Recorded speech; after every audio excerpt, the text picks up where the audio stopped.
आज हम देखेंगे शंकु परिच्छेद, जिसे कहते हैं कोनिक सेक्शन। वास्तव में ये होता क्या है और इसको कैसे डिफाइन करते हैं, ये हम देखेंगे। वास्तव में जो शंकु परिच्छेद होता है वो एक व्यापक शब्द होता है। इसमें दो या फिर तीन, है ना, 2 या फिर 3 डायमेंशन के क्या बनते हैं, कर्व समाये हुए होते हैं। बल्कि ऐसा बोल सकते हैं कि इसमें क्या 4 कर्व क्या होते हैं, समाये हुए होते हैं। और जो ये सारे कर्व होते हैं उन सभी कर्व को वास्तव में जनरेट किया जाता है। एक कोण से, एक शंकु से क्या वितरित है ना, यानी कि जो शंकु का परिच्छेद है, यानी कि मैं इसको ऐसा बोल सकती हूँ कि जो शंकु को परिच्छेद करके बनाई गई जो कर्व है या फिर जो कोण है, क्या 2 डायमेंशन आकृतियां जो बनती है वो क्या होती है, शंकु परिच्छेद। फिर से, शंकु को परिच्छेद करके बनाई गई 2 डायमेंशनल आकृतियों को कहा जाता है शंकु परिच्छेद। अब अगर मैं कोण की बात करूं तो कोण क्या होता है, कोण आपको पता है कि कोण क्या होता है, इस तरह से कुछ होता है। यहाँ पर ये जो होता है ये क्या होता है, बेस सर्कल। ये क्या होता है, बेस सर्कल होता है। और ये जो होता है ये क्या होता है, जनरेटिंग लाइन होती है। और ये क्या होता है, एक्सिस होता है। ये हमने इस तरह से पढ़ रखा है ना। अब हम अगर 2 साइडेड कोण की बात करें जिसमें 2 फलकें होती हैं, है ना, एक ऊपर और एक नीचे, ऐसा होता है ना। अगर 2 साइडेड की बात करूं जैसे कि ये है, तो क्या होता है कोण की बात करें जिसमें क्या होती है, 2 फलकें होती है, एक ऊपर और एक नीचे की ओर। तो एक लाइन हम लोग क्या लिया, ये मैंने एक लाइन लिया L, फिर उस लाइन को, है ना, करते हुए इस लाइन को क्या यहाँ से देखो, यहाँ से मैं काटती, यहाँ से काटते हुए एक जनरेटिंग लाइन खींच दिया मैंने। इसको मैंने क्या मान लिया कि क्या है, M है। अब यहाँ पर देख, यहाँ पर एक एंगल हमको मिलेगा अल्फा, ये हमने क्या मान लिया, एक अल्फा एंगल मान लिया, ठीक है। अब क्या करती हूँ मैं, इस लेंथ को फिक्स कर लेती हूँ, है ना। इस लाइन को क्या कर लिया मैंने, फिक्स कर लिया। देन आप इस M लाइन को ना रोटेट करेंगे हम लोग, ठीक है। M लाइन को क्या करेंगे, रोटेट करेंगे।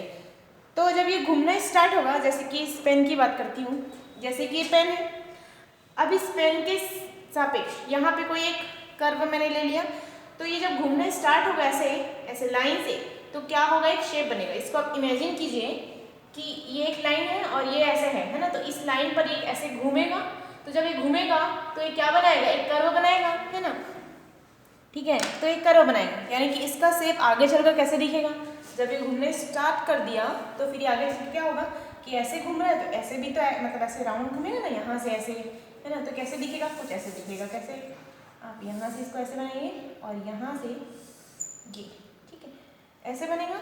और यहाँ पे एक वृत्त बन जाएगी आपकी, कुछ ऐसे है, ये आपका वृत्त इधर आ गया, हाँ। और यहाँ से ये इधर, है ना, क्या निकला है, ये L, ये एक्सिस है हमारा।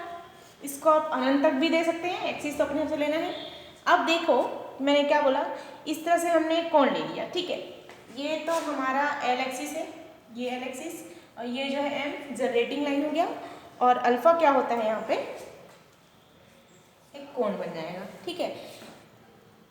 अब मैंने इस तरह से एक कोण को क्या कर लिया, जनरेट किया, जिसमें M क्या है मैंने फिर बताया, जनरेटिंग लाइन, L एक्सिस है और अल्फा एक कोण है, ठीक।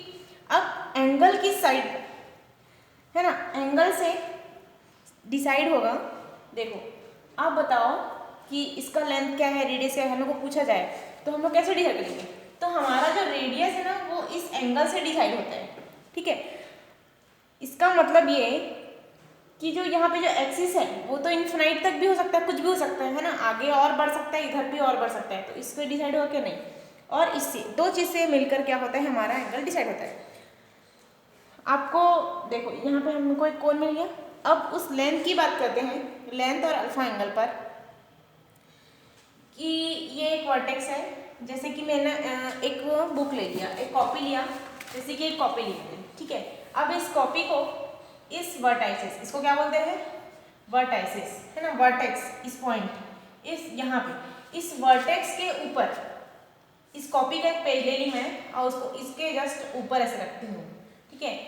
तो फिर ऊपर से हम लोग इस तरफ से इसको देखेंगे, आपको इमेजिन करना है, यहाँ पे ऊपर से हम लोग इसको देखेंगे और ये प्लेन ऐसा रख दिया है तो हमको क्या दिखेगा, एक वृत्त दिखेगा, है ना। यहाँ पे क्या मिलेगा, एक वृत्त मिल जाएगा यहाँ पे, है ना।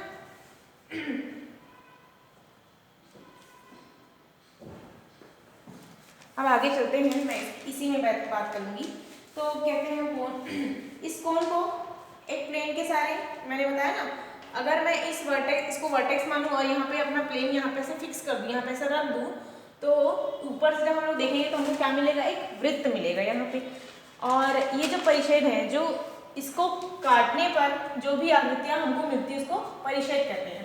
अब ये जो आकृतियाँ हमको मिलती है शंकु परिच्छेद के थ्रू, वो कौन कौन सी आकृतियाँ मिलती है, ठीक है। तो यहाँ पे मैं इसको बताती हूँ। सबसे पहले मैंने ये बताया ना, अगर मैं बुक यहाँ पे रख दूँ तो ऊपर से देखेंगे तो वृत्त मिलेगा। तो सबसे पहले आकृति क्या, वृत्त मिलेगा, ठीक है। वृत्त यानी कि सर्कल। सेकेंड है आपका दीर्घवृत्त, इलिप्स। सेकेंड आपको क्या मिलेगा, दीर्घवृत्त, जिसको क्या बोलते हैं, इलिप्स, ठीक है, इलिप्स कहा जाता है। थर्ड आपको क्या मिल जाएगा यहाँ पे, पैराबोला, परवलय जिसको बोलते हैं, पैराबोला, है ना, यहाँ पे जिसको बोलते हैं हिंदी में परवलय। फिर आपका थर्ड ये हो गया। फोर्थ क्या होता है, हाइपरबोला, हाइपरबोला,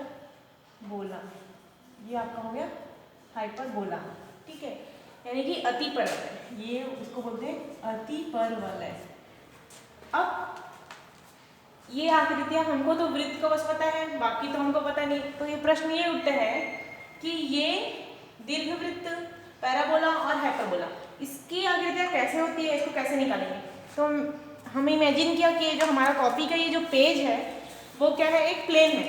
अगर मैं इस प्लेन को ऐसे इसके वर्टेक्सेस के ऊपर ऐसे रखूं और अगर ऊपर से इसको देखूं तो ये जो है हमको क्या मिलेगा, एक वृत्त मिलेगा।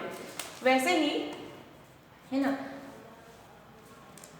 वैसे ही दूसरी बात और एक और बात, ये तो बीटा मैंने लिया है, सॉरी अल्फा मैंने लिया है, यानी कि समतल और कोण के जो एक्सिस है, कौन समतल, ये हमारा जो समतल आएगा वो, और ये जो कोण आया वो, इन दोनों के बीच भी एक एंगल बनेगा ना। अगर यहाँ पे कुछ निकला सा है तो यहाँ पे भी एक एंगल बनेगा, यानी कि यहाँ पे एक एंगल बनेगा।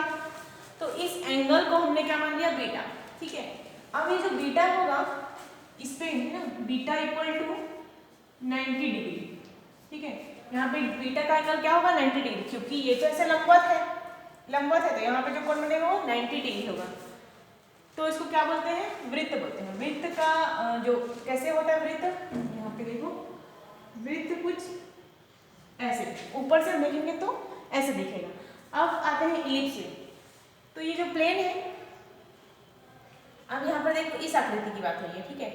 अब अगर मैं इस एंगल को थोड़ा कम कर दूँ, कौन सा एंगल को, इसको, इस एंगल को कम कर दे, यहाँ पे जो बनने वाला एंगल है बीटा, उसको मैं क्या कर दी, थोड़ा कम कर दी, यानी कि जो बीटा जो 90 के इक्वल था उसको 90 से क्या कर दिया मैंने, कम कर दिया, यानी कि ये जो है बीटा वो 90 से कम हो गया। अब जब वो 90 से कम होगा तो ऐसी स्थिति में क्या, जो आकृति ऊपर से काटेंगे तो जो हमको दिखाई देगी वो कोण है ना, वो कैसा रहेगा, ऐसे मिलेगा, ये थोड़ा सा ऐसे टाइप, हमको ऐसे टाइप का मिलेगा, ऐसे, वृत्त नहीं है ये, इलिप्स हो गया, ठीक है, इस टाइप का मिलेगा। उसके बाद अब आगे देखो, ये तो इलिप्स मिल गया और ये बीटा से, हाँ इलिप्स में एक और बात कि इसका जो ये है अल्फा, उससे बड़ा हुआ क्या, बीटा, और बीटा जो है इसका एंगल 90 से बड़ा, यानी कि हम लोग का जो अल्फा एंगल जो हम लोग को यहाँ पे मिलता है ना, वो जो एंगल है उससे बड़ी होगी क्या, अल्फा की, सॉरी बीटा की एंगल, अल्फा एंगल से बड़ी होगी बीटा वाली एंगल, तो फिर उसको क्या बोलेंगे कि वो क्या है, इलिप्स है। तभी इलिप्स, अच्छे से गौर करो मेरी बात पे, यहाँ पे 90 डिग्री मिलता है तो क्या बनता है, वृत्त, लेकिन यहाँ पे 90 डिग्री से कम मिलेगा। जब 90 से कम है तो ऊपर आ गया, ऊपर आया तो फिर ये ऐसे फैलेगा ना, तो ऐसे फैला और ये अल्फा से कम है, इसलिए यहाँ पे मतलब अल्फा की एंगल जो होगी, अल्फा का जो एंगल है वो बीटा से कम होगा, तो फिर ये क्या बनेगा, हमको दीर्घवृत्त मिलेगा। अब मैं तीसरा बात करती हूँ क्या, पैराबोला का। अब इस प्लेन को इस तरह काटेंगे कि जो एंगल है, यानी कि जनरेटिंग लाइन की बात करें, ठीक है, हम एंगल को काटेंगे किसमें, जनरेटिंग लाइन के थ्रू। जनरेटिंग लाइन कैसे, यानी कि मैं यहाँ से, मैं बता रही हूँ, ठीक है, यहाँ पे मैंने कट किया, जब मैं इसको कट करूँगी तो एक ऐसे मिलेगा और एक ऐसे मिलेगा, दो साइड मिलेगा ना, यानी कि यहाँ पर टाइप का मिलेगा या फिर इस टाइप का मिलेगा, ठीक है, तो उसको क्या बोलेंगे, पैराबोला। हाइपरबोला नहीं बोल रही, पैराबोला की बात करें। पैराबोला यानी कि मेरे को कैसे कुछ इस टाइप का प्लेन मिलेगा ऐसे, तो वो क्या होगा आपका पैराबोला।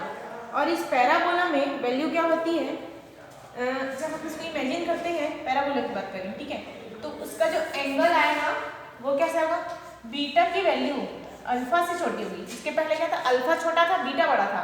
यहाँ पे इसमें पैराबोला में रहता है अल्फा जो है वो बड़ा रहता है बीटा छोटा, और जो बीटा की वैल्यू है वो 0 से क्या होगी, बड़ी होगी, या फिर 0 के क्या हो जाएगी, इक्वल हो जाएगी। तब हमको क्या मिलेगा, एक पैराबोला। किसके थ्रू हमने काटा इसको, जनरेटिंग लाइन के थ्रू, यानी कि मैंने अपने प्लेन को यहाँ पर रख दिया, फिक्स किया, तो ये कटा ना, ये वाला अलग, ठीक है। अब हम इसको ऊपर से देखेंगे तो हमको कुछ ऐसा दिखाई देगा, तो ये क्या है, पैराबोला। अब हाइपरबोला यानी कि अति परवलय की अगर मैं बात करूँ, तो अति परवलय को जब काटेंगे तो कैसे मिलता है अति परवलय, देखो ये और ये, बुक में इसको बहुत डिटेल से दिया है, बुक से पढ़िए, इसको समझ लीजिए बस। कुछ ऐसे बनेगा अति परवलय, ऐसे मिलेगा ना, तो उसको क्या बोलते हैं हम, अति परवलय, यानी कि हाइपरबोला कहते हैं। अब आगे देखते हैं। ये तो मैंने क्या बताया, ये एक कोण था, हमने सारे कोण प्राप्त किए, और कोनिक सेक्शन यानी कि शंकु को परिच्छेद करके निकाला गया, ये सारे सेक्शन को क्या बोलेंगे, कोनिक सेक्शन। ये सारे कोनिक सेक्शन के एक एग्जाम्पल थे, मतलब इसका टाइप है। अब हम आगे बढ़ते हैं।